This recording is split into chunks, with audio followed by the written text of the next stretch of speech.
So, good morning and welcome to all. Minister Dan, our guests, colleagues. Last night we had a lovely dinner and one of the guests asked me a seemingly trivial question. They asked if I could summarize the Israeli CSR experience in one sentence. Very difficult for an Israeli. So my answer was yes, and my response was very Israeli and very personal. To which he replied immediately, that's an invalid sentence. It's a circular definition. You cannot explain the Israeli CSR experience by saying it's Israeli. Well, it's a valid point, but for us, Israeli has a world of meaning. So I will try to briefly outline our experience, and as we go along, try to put in some color and some flavor of the term Israeli. I'm sure everyone remembers Al Pacino's remark in The Godfather, it's not personal, it's strictly business. Well, to understand Israeli business mentality, we can use the same phrase, just turn it around. In Israel, business is business, but things are very personal. And personal relationships have a very high importance. Maybe because it's a small country, I'm sure you can't see it, but everyone here knows everyone in every direction. According to the 6 degrees of separation theory, each one of us should be able to reach anyone in the world in 6 steps. So the number in Israel is probably, I bet, 1.5 at the most. And maybe it's because of the way the Israeli society developed.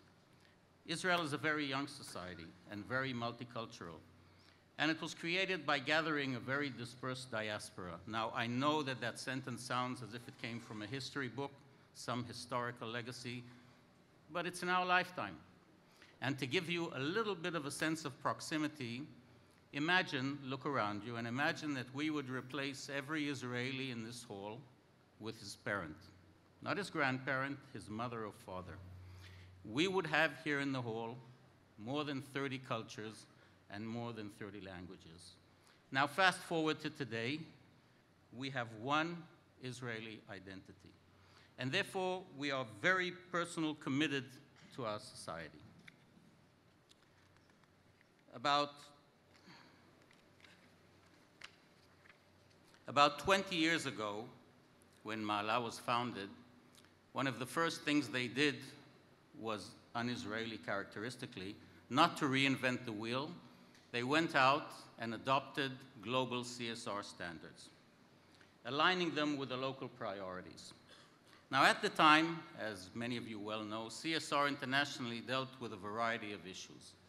It dealt with some local ones in the various countries, but it dealt with many remote issues, the sweatshops in the Far East, poverty in Africa.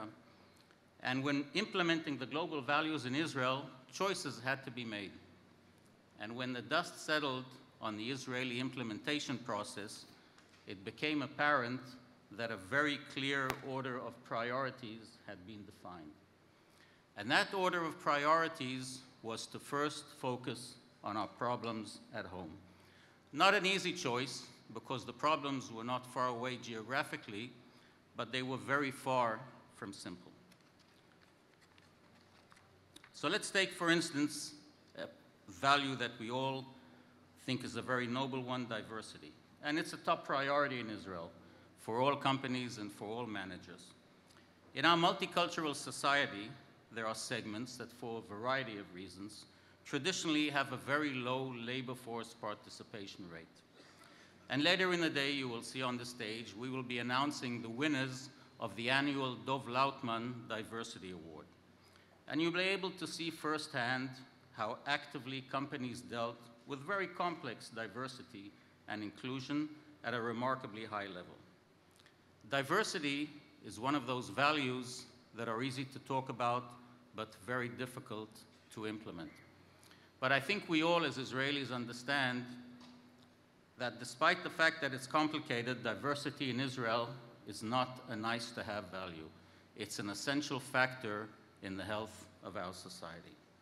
And if we take another example, for instance, supply chain. The iconic supply chain value was that if we buy a sneaker in Copenhagen or New York or San Francisco, we would be assured that it was not manufactured by a child in an underground sweatshop somewhere in the Far East. We understood early on in the game that our local supply chain has immense power when harnessed to deal with social goals. The companies here in Maala spend annually on the acquisition of products and services over $70 billion. Can you imagine what an effect we can have if we just add a touch of value into that process? And this focus is slowly creating a shift in the attitude of supply chain managers. Not only do they recognize their own responsibility on their own supply chain, but many of them also appreciate that they've been given a very big personal opportunity, an opportunity to make a difference. So confident in the ability of our supply chain, we have lately taken a rather ambitious leap for people who deal in CSR.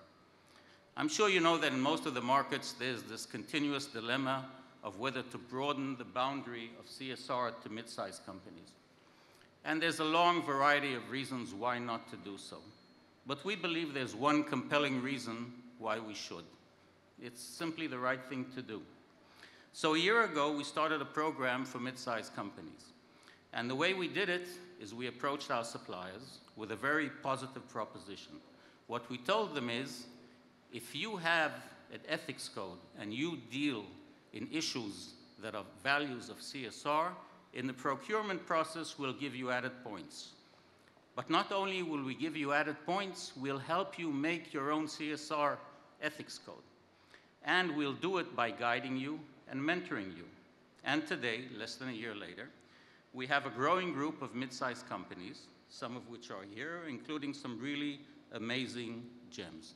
Now, it's too early in the game to say if we've succeeded, but I'm very optimistic, and I'm confident that in one of our future conferences, we'll have a very beautiful story to tell.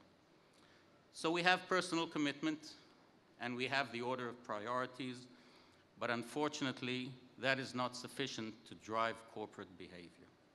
The third corner of our value cube is clockwork, or if you wish to call it structure. Now, the founders of Maala created at the very beginning a rating system known in Israel as the Maala Index. The rating is actually just an outer shell. Inside, there's really a fascinating value implementation machine. It pulls in, it sucks in a value on one side, and out the other side comes measurable behavior. And the way it works is very simple but ingenious. We have public committees that find the future values, and in this way, they're our moral compass. And these values are then debated with all stakeholders. And these are then refined into standards. And these standards are then translated into measurable criteria. And as we all know, when you have measurable criteria, that is corporate behavior. So although this very nice process takes a few years, the added value is the timing, because we have all the companies focusing on the same values at the same time. And clockwork, therefore, is definitely a necessary condition to implement values, but even that is not sufficient. The companies in Maala employ close to 500,000 people. And therefore, when we adopt a value, we have critical mass. And this critical mass completes our value cube. Now, you may not recognize all of the businessmen here, but today are managers that represent the vast majority of Israeli business in this hall. And it all leads back to one thing, to the commitment. Very Israeli and very personal. So this is probably the right time to state the obvious. Our value cube was not created in one day, and it also didn't fall out of the sky. The whole system has been achieved by endless effort over the last 20 years, and I think this is an opportunity to say thank you to all the CSR managers for making this happen. We work closely with the government and in constant dialogue, and we try to align our efforts with the government's social goals, as we all are part of the same society. And I believe that today, this CSR community is recognized as an effective partner in keeping the health of our society. Looking forward, we're always looking at the international trends, and we try to broaden our knowledge in the CSR field. And while planning this, we came upon a rather creative and very brilliant idea. We invited you. See? So what we'd like to do, we'd very much like to hear your opinions. We'd like to hear what you've seen in other markets, what works less well. We'd like to hear your views on the future and where you think things are going. So enjoy, engage, network, and have a good time. So thank you very much for coming. It's highly appreciated. I would like to express a special thanks to Minister Ardan for his constant support of CSR efforts in general and this event in particular. Thanks to the Ministry of Economy, Yossi Ackerman, for supporting this event. To the business leaders for their personal commitment. To the CSR managers, the backbone of our community. To the members of the public committees, our moral compass. To the dedicated members of the Board of Directors, and a warm, warm embrace to our fantastic Maala team. It's a very lean but extremely keen and competent team, brilliantly led by Momo. So enjoy the conference and do have fun, because that's the essence of our experience. Thank you very much.